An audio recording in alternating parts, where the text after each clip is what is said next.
श्री शिवाय दोस्तों। 2 जुलाई को है योगिनी एकादशी दोस्तों। इसी दिन किया जाने वाला पंडित जी द्वारा बताया गया एक दीपक वाले उपाय आप लोगों को जरूर करना चाहिए, क्योंकि दोस्तों ये एक ऐसा उपाय है जो कि हर कभी नहीं किया जाता है। देखिए, यह दिन इतना खास होता है, इतना महत्वपूर्ण होता है, देखा गया है कभी कभी बड़े बड़े पूजा पाठ अनुष्ठान से जो मनोकामना पूर्ण नहीं होती है, वह एकादशी के दिन एक छोटे से उपाय करने से ही आपकी मनोकामना पूर्ण है। और बहुत सारे लोगों ने इस उपाय को किया भी है और उनको इस उपाय को करने का फल भी जरूर मिला है। अगर आप लोग भी इस उपाय को योगिनी एकादशी के दिन करना चाहते हैं तो आप इस उपाय को पहले अच्छे से समझ लेना, सुन लेना, उसके बाद करना, आपको इस उपाय का फल जरूर मिलेगा। दोस्तों, हम आपको यहां पर बता दें कि यह जो एक दीपक वाले जो उपाय है, यह उपाय पंडित जी ने अपनी अभी की सीहोर की कथा में ही बताया है। इस उपाय को करने से आपके घर में चाहे किसी भी तरह की दुख और समस्या क्यों न चल रही हो, आपको उसका कारण भी नहीं पता है कि यह समस्या किस कारण से चल रही है।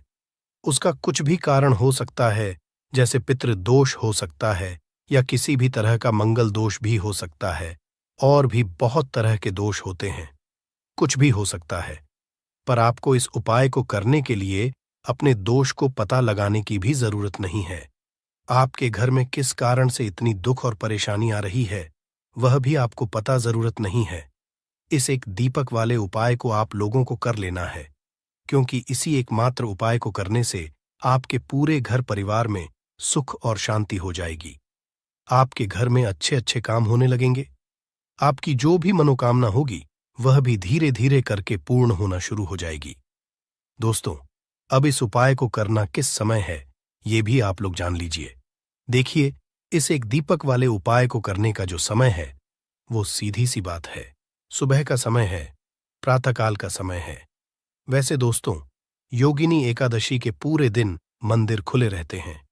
पूरे दिन आप लोग उपायों को भी कर सकते हो, इसमें कोई दिक्कत वाली बात नहीं है, क्योंकि योगिनी एकादशी के दिन भगवान शिव जी पूरे दिन अपने मंदिर में बैठे रहते हैं कि कौन भक्त आएगा, कौन हमको प्रसन्न करेगा और हम कब उसकी मनोकामना पूर्ण करेंगे। दोस्तों, इस दिन शिव जी इतना कुछ प्रदान करते हैं जितने की हम भी कल्पना भी नहीं कर सकते हैं। इसीलिए आप लोगों को इस मौके को तो अपने हाथ से नहीं जाने देना चाहिए। तो अब हम समझते हैं दोस्तों, यह एक दीपक वाले उपाय आखिर आप लोगों को करना कैसे है। देखिए, विशेष रूप से कोशिश करना, इस उपाय को आप योगिनी एकादशी सुबह सुबह कर लो, पर किसी कारणवश ना कर पाओ तो फिर थोड़े लेट भी कर सकते हो, है ना। और पहली मुख्य कोशिश आपकी यही होनी चाहिए कि घर की जो माता बहन होती है उनमें से एक यह वाला उपाय करे। मतलब कि अगर माता बहन उपस्थित ना भी हो तो उस स्थान पर फिर घर का कोई बड़ा जो पुरुष हो वह भी इस उपाय को कर सकता है। कोई दिक्कत वाली बात नहीं है, पर घर के सभी सदस्य को इस वाले उपाय को करने की जरूरत नहीं है। घर का कोई एक मुख्य सदस्य भी इस उपाय को करेगा तो इस उपाय को करने का फल उसके पूरे घर परिवार को जरूर मिल जाएगा। तो देखिए, एक दीपक वाले उपाय है तो सीधी बात है कि इसमें हमें एक दीपक की तो आवश्यकता पड़ेगी ही पड़ेगी। तो देखिए, अगर आप यह एक हल्दी वाला दीपक एकादशी वाले दिन अपने घर में जला देते हैं तो देखिए, योगिनी एकादशी का जो दिन है इसकी महिमा कुछ ऐसी है कि जो व्यक्ति एकादशी के दिन में शिव जी को प्रसन्न करने के लिए पूजा करता है, उपाय करता है, शिव जी बहुत जल्दी अपने उस भक्त से प्रसन्न हो जाते हैं। और अगर आपने हल्दी वाले दीपक का उपाय कर लिया तो ऐसा आप मान चलिए कि शिव जी इतने ज्यादा आपसे प्रसन्न हो जाएंगे कि आपके जीवन की जो निर्धनता और गरीबी है उसे वह जल्दी से जल्दी आपके जीवन से दूर कर देंगे। क्योंकि हल्दी जो है यह शिव जी से जुड़ी है। हल्दी आपके जीवन में बहुत सारी जो आर्थिक तरह की समस्याएं होती हैं, जो आपके घर में पैसा नहीं आता है, पैसा रुकता नहीं है, पैसा बहुत ज्यादा खर्च अगर आपका होता है, धन की बर्बादी अगर आपके घर में हो रही, तब भी आपको विशेषकर यह हल्दी वाले एक दीपक का उपाय एकादशी वाले दिन जरूर करना चाहिए। देखिए, इसी के साथ आपको बता दें, इस बार योगिनी एकादशी पर बहुत ही दुर्लभ संयोग का निर्माण हो रहा है। तो देखिए, आपको बता दें कि शिव जी को अगर आप जल्दी से जल्दी प्रसन्न करना चाहते हैं, अपने घर की गरीबी को जल्दी से जल्दी दूर करना चाहते हैं, तब आपको यह पहला उपाय करना है। एकादशी के दिन तो उपाय को करने में आपको कौन कौन सी चीज लेनी है और किस समय उपाय करना है, तो देखिए, उपाय को करने के लिए आपको यहां पर लेना है एक चुटकी काला तिल। ठीक है ना? बहुत ही जरा सा एक चुटकी काला तिल लेना है और एक ही चुटकी आपको लेनी है पीसी हुई हल्दी। अब आपको क्या करना है, आपने नहाने वाले जल में एक चुटकी हल्दी डालनी है और एक चुटकी काला तिल डालना है और आपको इस जल से स्नान करना है। तो देखिए, जब भी आप अपने जल में हल्दी डालकर, विशेषकर अगर एकादशी के दिन आप अपने जल में हल्दी डालकर स्नान करते हैं, तो इस होता क्या है, आपके जीवन में आपका जो भाग्य आपका साथ नहीं दे रहा होता है, आपके पास जो पैसे आने के रास्ते बंद होते जा रहे हैं, जो आपके जीवन में निर्धनता बढ़ रही है, गरीबी बढ़ रही है, जो आप अपने जीवन में बार बार असफल हो रहे हैं, ना इन सारी चीजों से आप देखेंगे कि आप बाहर निकल कर आ जाएंगे। आपके घर में, आपके जीवन में पैसा आना शुरू हो जाता है, पैसा रुकना शुरू हो जाता है, क्योंकि यहां पर आपकी कुंडली में गुरु की स्थिति बहुत मजबूत हो जाती है, जिसके बाद आप जिस काम को करते हैं उसमें आपको लाभ ही लाभ मिलता है। तो यह पहला उपाय है। एकादशी के दिन इस उपाय को आप जरूर करें। अब बात करेंगे दूसरे उपाय की। देखिए, जो दूसरा उपाय आपको बताने जा रहे हैं, इस उपाय को अगर आप एकादशी के दिन करते हैं तो आपकी सारी अधूरी मनोकामना को शिव जी पूरा कर देते हैं। तो ये उपाय भी आप विशेष कर करें। अगर कोई भी ऐसी विश है, कोई भी ऐसी है आपकी जो अभी तक अधूरी है, पूरी नहीं हो रही है, तो आपको शिव जी को प्रसन्न करना है। ये दूसरा वाला उपाय एकादशी के दिन करके, तो देखिए, यहां पर उपाय को करने के लिए आपको लेना है तुलसी की लकड़ी। देखिए, बहुत सारे लोगों के घर में तुलसी का पौधा सूख जाता है और तुलसी की जो टहनियां होती हैं, है ना, तुलसी की ठनी को आपको छोटा छोटा कर लेना है। ठीक है ना? छोटे छोटे पार्ट में आप उसको तोड़ लें, डिवाइड कर लें, और फिर आपको क्या है, एक लाल कपड़े के अंदर इन टहनियों को रखना है। कितनी लेनी है? आप 2 ले सकते हैं, 5 ले सकते हैं, 11 ले सकते हैं। अगर 11 की संख्या हो तो बहुत उत्तम है। अब आपको क्या करना है, लाल कपड़े के अंदर रखना है और इसकी छोटी सी पोटली आपको बना लेनी है। अब सबसे पहले आपको क्या करना है, इस पोटली को शिव जी के चरणों में स्पर्श करना है, उनके चरणों से स्पर्श करना है। इसके बाद आपको यह पोटली अपने घर में या अपने घर के मुख्य दरवाजे पर आपको इसको टांगना है। अंदर की तरफ टांगे, बाहर की तरफ नहीं। ठीक है ना? या फिर इसे आप अपने घर के मंदिर में एक तरफ रख देंगे। देखिए, जब भी आप तुलसी की टनी जो होती है उन्हें अपने घर में कहीं पर भी रखते हैं और शिव जी से प्रार्थना करते हैं कि मेरी यह विश है, मेरी ये मनोकामना है, बहुत लंबे समय से अधूरी है, मेरे जीवन में निर्धनता है, गरीबी है, मेरे घर में सुख समृद्धि नहीं है, मेरे घर में क्लेश है। तो जिस तरह भी आपकी समस्या होती है, जो भी आपकी मनोकामना होती है, उसे शिव जी पूरा कर देते हैं और आपकी जीवन की निर्धनता और गरीबी तो कोसों आपके जीवन से दूर हो जाती है। जब भी आप तुलसी की लकड़ी का यह छोटा सा उपाय कर लेते हैं, एकादशी के दिन एक चीज आपको बिल्कुल ध्यान रखनी है कि तुलसी का पौधा अगर आपके घर में सूख गया है, तब आपको एकादशी के दिन उसकी लकड़ियों को नहीं निकालना है, क्योंकि एकादशी के दिन तो तुलसी की पत्तियों को भी नहीं जाता है। ये चीज विशेषकर आपको ध्यान रखनी है। ठीक है ना? तो पहले से ही आप तुलसी के पौधे की अगर आपके पास टहनियां हैं, तभी ये उपाय आप करें। दूसरी चीज कि जिनके घर में तुलसी का पौधा हरा भरा है ना? बहुत सारे लोगों के पौधे सूख गए जाड़ों में, लेकिन बहुत सारे लोग बहुत अच्छे से रखते हैं और किसी किसी के घर में तुलसी का पौधा सूखता नहीं है। तो उन्हें क्या करना है, उन्हें तुलसी के 2 पत्ते लेने हैं। ठीक है ना? तुलसी के 2 पत्ते लेने हैं और आपको जब भी आप शिव जी लगाते हैं, वैसे आप लगाते ही हैं हर बार अपने घर में तुलसी के पौध पत्तों के साथ, लेकिन एकादशी के दिन विशेषकर आपको तुलसी के 2 पत्ते शिव जी को उनके भोग में अर्पित करने हैं। जो भी आप उन्हें भोग लगाते हैं, जिस चीज का भी, उसके साथ आपको तुलसी के 2 पत्ते जरूर शिव जी को अर्पित करने हैं। एक चीज ध्यान रहे, भूल कर भी आपको इस दिन चावल खाने नहीं है और चावल का भोग भूल कर भी आपको किसी भी देवी देवता ही लगाना है। ठीक है ना? क्योंकि चावल खाना इस दिन महापाप होता है, ऐसा बिल्कुल भी ना करें। भूलकर भी आपको यह चीज नहीं करनी है। तो देखिए, जब भी आप तुलसी के 2 पत्ते शिवजी को अर्पित करते हैं, उनके भोग में उन्हें देते हैं, तो इससे क्या होता है कि शिव जी आपसे बहुत ज्यादा प्रसन्न हो जाते हैं और आपके जीवन के चाहे जिस तरह के भी दुख हो, फिर आप अपने जीवन के वो दुख अगर शिव जी से कहते भी नहीं हैं, ना आपके बिना कहे ही आपके के सारे दुखों को वो दूर कर देते हैं। चलिए अब बात कर लेते हैं एक चुटकी हल्दी डालकर दीपक आपको कहाँ पर लगाना है, उपाय को कैसे करना है और कैसे यह एक चुटकी हल्दी वाला दीपक आपके जीवन की निर्धनता को तो दूर कर ही देगा। माँ लक्ष्मी की ऐसी कृपा आपके ऊपर बरसेगी कि आने वाली 7 पीढ़ियों को भी ना धन की कमी नहीं होगी। इतना ज्यादा शिवजी आपसे प्रसन्न हो जाते हैं। इस एक उपाय को करके देखिए। पहली आपको बता दें कि हल्दी जो है यह आपके जीवन में बहुत सारी अच्छी अच्छी चीजों को लेकर आती है, जैसे कि पैसे को बढ़ाने का काम करती है और आपके घर में धन आने के स्रोत अगर बंद हो गए हैं, धन आने का रास्ता अगर आपके घर में बंद होता जा रहा है, उसे खोल देती है। क्योंकि आपके घर की नेगेटिव एनर्जी है, नकारात्मक ऊर्जा है, बुरी शक्तियां हैं, इन सारी चीजों को हल्दी दूर कर देती है। क्योंकि जहां पर हल्दी होती है वहां पर ये सारी चीजें रहती ही नहीं है। 30 चीज हल्दी शिवाजी से जुड़ी है तो शिव जी आपसे तुरंत प्रसन्न हो जाते हैं।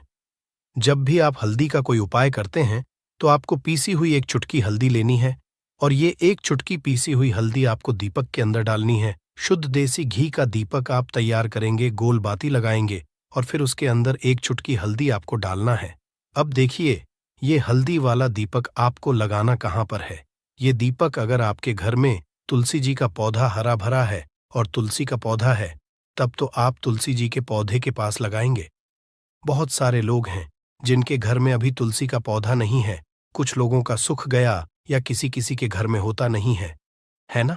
तो वो लोग क्या करेंगे, मंदिर में भी आप लगा सकते हैं। अगर आपके घर के आसपास कहीं मंदिर है, वहां भी आप लगा सकते हैं, वरना यह दीपक आपको अपने घर के मंदिर में लगाना है। तो देखिए, जब भी आप हल्दी का दीपक शिवजी के सामने या तुलसी जी के पौधे के पास लगाएंगे, तब आपको उनका एक मंत्र है, उस मंत्र को आपको 11 बार बोलना है। यह मंत्र सभी को आता ही है, नहीं आता है तो आप इसे नोट कर लें। मंत्र इस तरह है, श्री शिवाय नमः। ठीक है ना? श्री शिवाय नमः। इस मंत्र का आपको 11 बार चयन करना है, 11 बार इसे बोलना है। अब देखिए, जो लोग मंत्र याद नहीं रख पाएंगे या जिन्हें नहीं आता है, वो श्री हरि विष्णु का ऐसे ही स्मरण कर लेंगे, उनका ध्यान कर लेंगे और दीपक जला देंगे। बस इतना आपको करना है और कुछ भी नहीं करना है। ये आप करके देख लीजिए। आपके जीवन की जो निर्धनता है ना, बहुत जल्दी आपके जीवन से दूर हो जाएगी। एक चीज और आपको ध्यान रखनी है कि जब भी आप दीपक तुलसी जी के पौधे के पास लगाएंगे, आपको जमीन पर दीपक नहीं रखना है। थोड़ी सी फूल की पंखुड़ियां रख ले या फिर कोई प्लेट रख ले। ठीक है ना? चावल आपको नहीं रखना है एकादशी के दिन, क्योंकि वैसे तो आप चावल रख सकते हैं, लेकिन एकादशी के दिन आपको चावल दीपक के नीचे नहीं रखना है। तो इस तरह से उपाय करते हैं, पूजा पाठ करते हैं, पूरी सच्ची श्रद्धा के साथ करते हैं, श्री हरि विष्णु के ऊपर विश्वास रख करते हैं, तो आपकी जितनी भी मनोकामनाएं होती हैं ना, जितनी भी निर्धनता होती है, उसे श्री हरि विष्णु दूर कर देते हैं और हमेशा आपके जीवन में, आपके घर में मां लक्ष्मी वास करती है। अब जल्दी से बात कर लेते हैं तीसरे उपाय की। तो तीसरा उपाय जो आपको बताने जा रहे हैं, इस उपाय को अगर आपने योगिनी एकादशी के दिन कर लिया तो मान के चलिए, घर घर में गरीबी आपके चाहे कितनी भी ज्यादा हो, सर पे चाहे कर्जा हो गया हो, धन आपको लोगों से उधार लेना पड़ रहा हो, आपके घर का, आपके सर का सारा कर्जा दूर हो जाएगा। घर की सारी निर्धनता, गरीबी दूर हो जाएगी और आपके घर में माता लक्ष्मी का वास होगा। स्थायी रूप से। स्थायी रूप का मतलब है माता लक्ष्मी कभी भी फिर आपके घर को छोड़कर नहीं जाएंगी। तो बहुत ही सरल उपाय है। आपको करना क्या है, आपको योगिनी एकादशी के दिन, ठीक ना, क्या करना है, आपको खीर बनानी है। ठीक है ना? योगिनी एकादशी के दिन खीर बनानी है। और अगर आपके पास थोड़ा सा इलायची है तो आपको क्या करना है, वो इलायची खीर में डालनी है, उसके दाने खीर में डालने हैं। इससे क्या होगा, इलायची की जो खुशबू है वो खीर में अच्छे से समा जाएगी और माता लक्ष्मी को जितनी भी सुगंधित वस्तुएं होती हैं, उन्हें वो सुगंधित वस्तुत्व बहुत ही प्रिय होती है। माता लक्ष्मी स्वयं चल करके उस आती है। जो व्यक्ति सुगंधित कोई भी वस्तु का उपाय माता लक्ष्मी की पूजा में कर लेता है, तो जब यह खीर आप बनाएंगे शाम के समय में, अपने घर में पूजा करेंगे और माता लक्ष्मी को आपको यह इलायची वाली खीर अर्पित करनी है। यह उपाय इतना अचूक है, जो व्यक्ति इस उपाय को कर लेता है, उसके घर की निर्धनता चाहे कितनी भी बड़ी क्यों ना हो, उसके घर में चाहे कितनी भी गरीबी क्यों ना हो, उस बड़ी से बड़ी निर्धनता को और गरीबी को भी दूर होने समय नहीं लगता है, क्योंकि इतना ज्यादा अचूक उपाय है। यह इलायची वाली खीर का माता लक्ष्मी समझो तुरंत की तुरंत प्रसन्न हो जाती है। जो व्यक्ति योगिनी एकादशी के दिन इलायची वाली खीर माता लक्ष्मी को अर्पित कर देता है, तो अगर आपकी भी कोई ऐसी विषय मनोकामना है, धन से जुड़ी समस्याएं हैं, तो आप योगिनी एकादशी के दिन अपने घर के मंदिर में माता लक्ष्मी को खीर का भोग जरूर लगाएं। तो आज की वीडियो बस इतना ही बहुत अच्छे से उपाय आपको समझाने का बताने का प्रयास किया है। अगर उसके बाद भी आपको कुछ पूछना हो तो आप कमेंट सेक्शन में पूछ सकते हैं। कमेंट सेक्शन में आपको लिखना है पूरी सच्ची श्रद्धा के साथ, जय माता लक्ष्मी। तो देखिए, जब आप जय माता लक्ष्मी लिखेंगे ना, तो आपकी जो दिल की आवाज है, जो आपकी प्रार्थना है, वो मां लक्ष्मी तक जरूर पहुंचेगी। लिख कर देख लें, क्या पता माता लक्ष्मी आपकी एक पुकार को इस तरह से सुन ले कि आपके घर में वो आ जाए और कभी भी आपके घर में फिर निर्धनता ना रहे। तो चलिए अब जल्दी से बात कर लेते हैं अपने लास्ट उपाय की। कौन सा है वह लास्ट उपाय जो आपको पूर्णिमा के दिन जरूर ही करना चाहिए? देखिए, इस दिन पूर्णिमा के दिन स्नान और दान का बहुत ही ज्यादा महत्व होता है, तो आप अपनी आवश्यकता अनुसार इस दिन दान जरूर करें, क्योंकि माघ की जो पूर्णिमा होती है, इस दिन आप कुछ भी दान करते हैं उसका कई गुना लाभ आपको हासिल होता है। इस दिन किया गया जो दान होता है, यह सारे दानों में सबसे बड़ा दान और सबसे उत्तम दान समझा जाता है। अब दान में आप अपनी आवश्यकता अनुसार कुछ भी दान कर सकते हैं।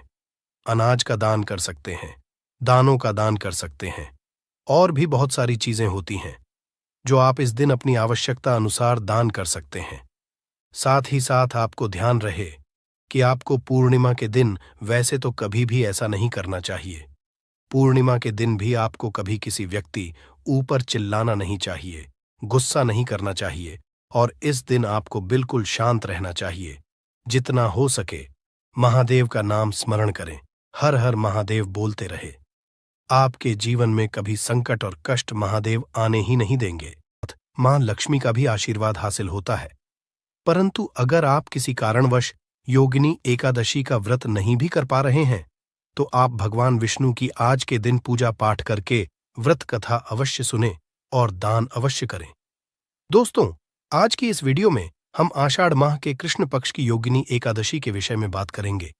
आज हम आपका संशय दूर करेंगे कि आपको योगिनी एकादशी व्रत कब रखना, 1 जुलाई या फिर 2 जुलाई को। परंतु वीडियो को पूरा देखिएगा, तभी आपका संशय दूर होगा। तो आज की वीडियो में हम जानेंगे कि योगिनी एकादशी इतनी महत्वपूर्ण क्यों है, इसके महत्व, योगिनी एकादशी कब है, व्रत कब रखें, व्रत का पारण कब करें, एकादशी और द्वादशी तिथि कब से कब तक है, पूजा का शुभ समय क्या है, राहु काल का समय क्या है, व्रत का पारण किस दिन करेंगे और किस चीज से करें, हरिवासर कब से कब तक है। सारी बातें आज की इस वीडियो में आप सभी को बतलाएंगे। वीडियो लंबी जरूर होगी, परंतु सभी शुद्ध प्रमाणित जानकारी आपको मिलेगी, तो आप अंत तक वीडियो में बने रहें। दोस्तों, वैसे तो पूरे वर्ष में 24 एकादशी आती है, परंतु जिस वर्ष अधिक मास आता है, पुरुषोत्तम मास आता है, उस साल 2 अधिक एकादशी होती है। मतलब कुल मिलाकर के उस साल 26 एकादशी होती है। प्रत्येक एकादशियों का भिन्न भिन्न महत्व हमारे धर्म ग्रंथों तथा पुराणों में बताया हुआ है। एकादशी का महात्म्य पद्म पुराण के उत्तर खंड में हासिल होता है। आषाढ़ मास की कृष्ण एकादशी को योगिनी अथवा शयनी एकादशी कहते हैं। एक बार की बात है, धर्मराज युधिष्ठिर कहने लगे कि भगवन, मैंने ज्येष्ठ शुक्ल एकादशी के व्रत का महात्म्य सुना, अब कृपया आषाढ़ कृष्ण एकादशी की कथा सुनाइए। इसका नाम क्या है, महाहाथ में क्या है, यह भी बताइए श्री कृष्ण कहने लगे कि हे राजन, आषाढ़ कृष्ण एकादशी का नाम योगिनी है। इसके व्रत से समस्त पाप नष्ट हो जाते हैं। यह इस लोक में भोग और परलोक में मुक्ति देने वाली है। यह तीनों लोकों में प्रसिद्ध है। मैं तुमसे पुराणों में वर्णन की हुई कथा कहता हूं, ध्यानपूर्वक सुनो। स्वर्गधाम की अलकापुरी नामक नगरी में कुबेर नाम का एक राजा रहता था। वह शिव भक्त था और प्रतिदिन शिव की किया करता था। हेम नाम का एक माली पूजन के लिए उसके यहां फूल लाया करता था। हेम की विशालक्षी नाम की सुंदर स्त्री थी। एक दिन वह मानसरोवर से पुष्प तो ले आया, परंतु कामासक्त होने के कारण वह अपनी स्त्री से हास्य विनोद तथा रमण करने लगा। इधर राजा उसकी दोपहर तक राह देखता रहा।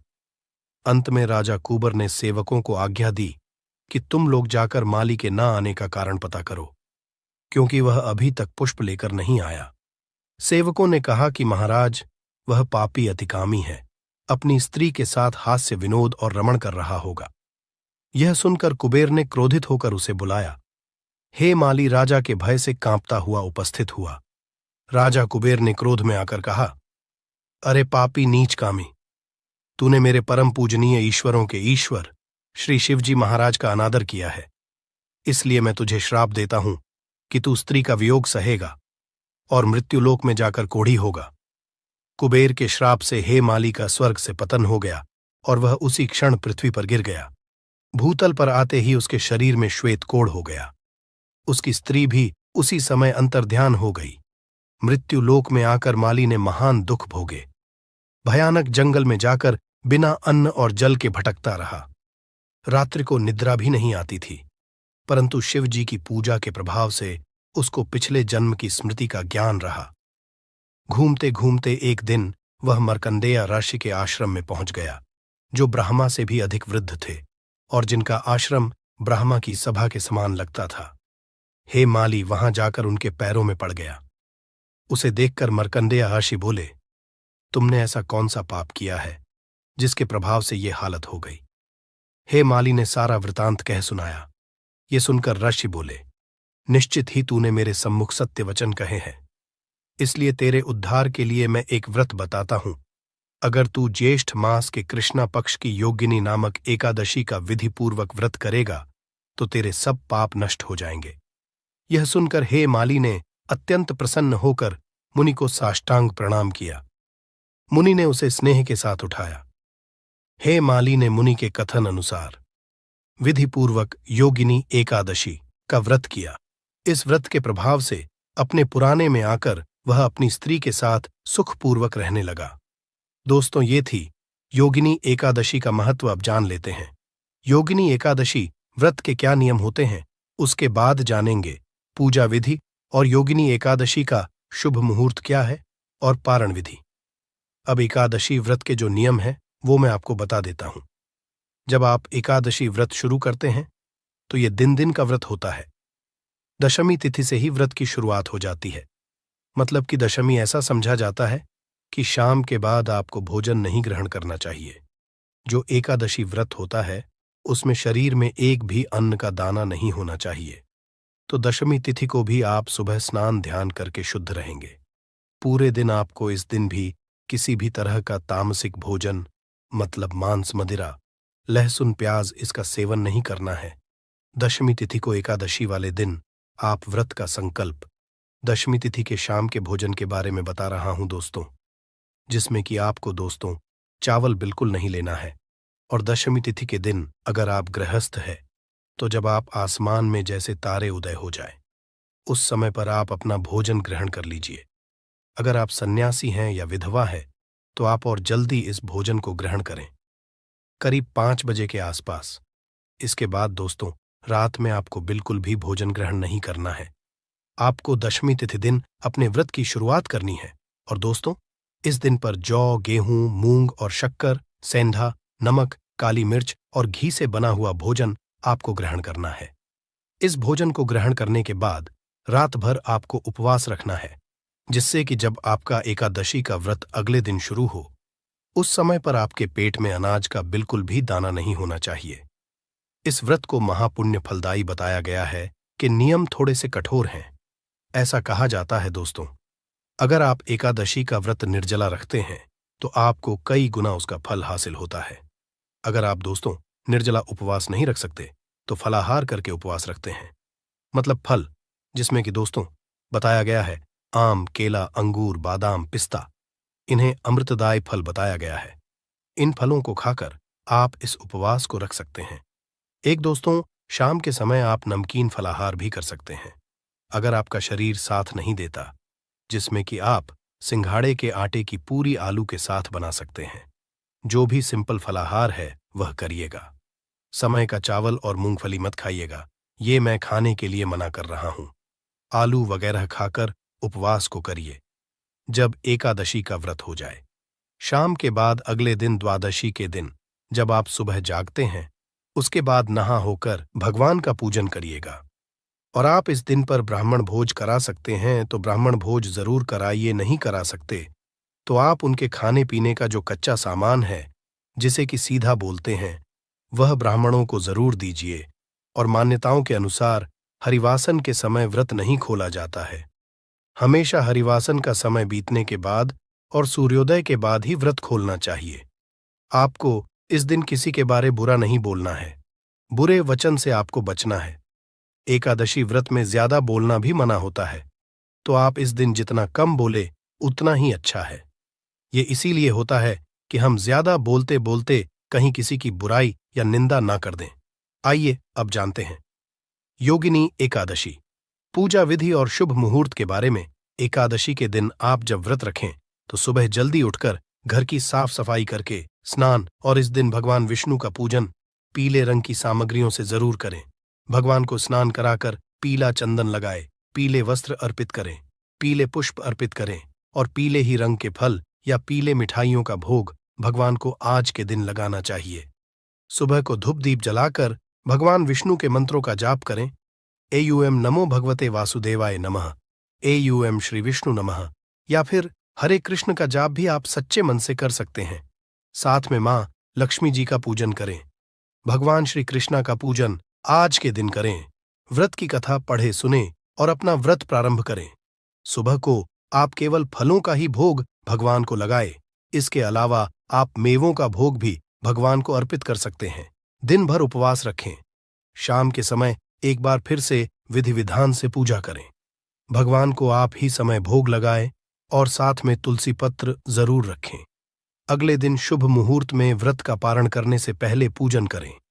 दान की सामग्रियों का पूजन करें और अपनी सामर्थ्य के अनुसार, जैसी आपकी श्रद्धा सामर्थ्य हो, उसके अनुसार मौसमी वस्त्रों का, मौसमी फलों का दान करें, पीली वस्तुओं का दान करें और व्रत का पारण तुलसी पत्र और जल से ही आप करें।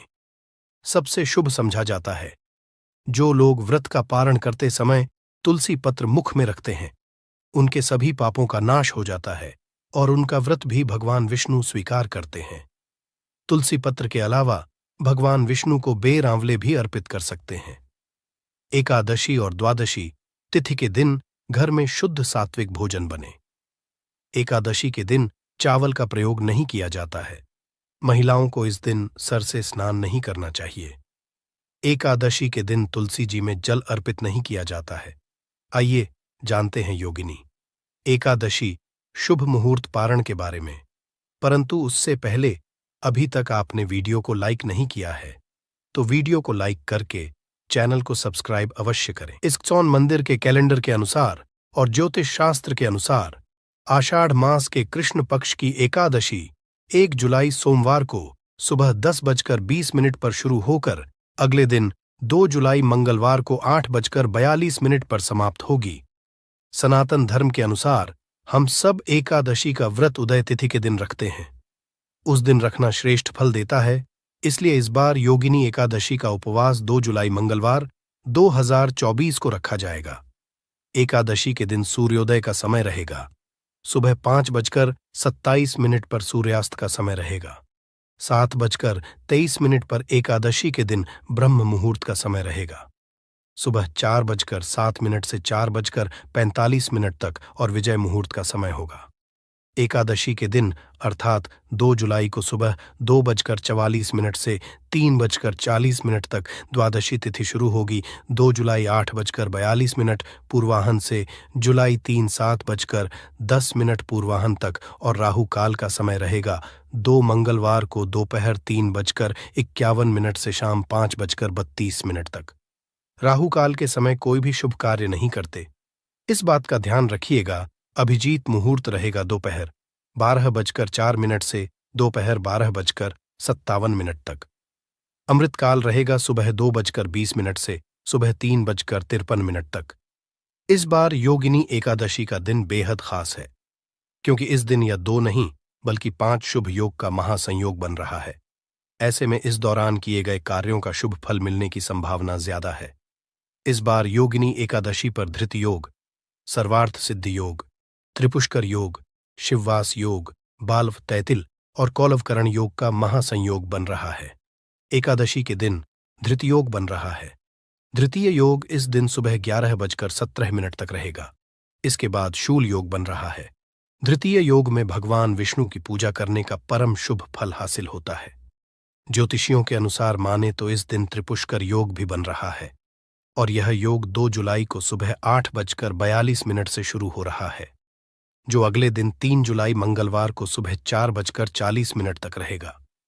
जबकि सर्वार्थ सिद्धि योग 2 जुलाई को सुबह 5:27 से शुरू और यह समाप्त होगा 3 जुलाई बुधवार को सुबह 4:40 पर। कहते हैं धन्यवाद। ऐसे ही जानकारी के लिए छाया जैन चैनल को सब्सक्राइब करें और अगर आपको यह वीडियो अच्छी लगी हो तो एक लाइक अवश्य करें और कमेंट में ओम नमः शिवाय अवश्य लिखें। धन्यवाद। दोस्तों, अगर आपको यह वीडियो अच्छी लगी हो तो एक लाइक अवश्य कर देना और कमेंट में जय माता दी हमारी रक्षा करना अवश्य लिखें।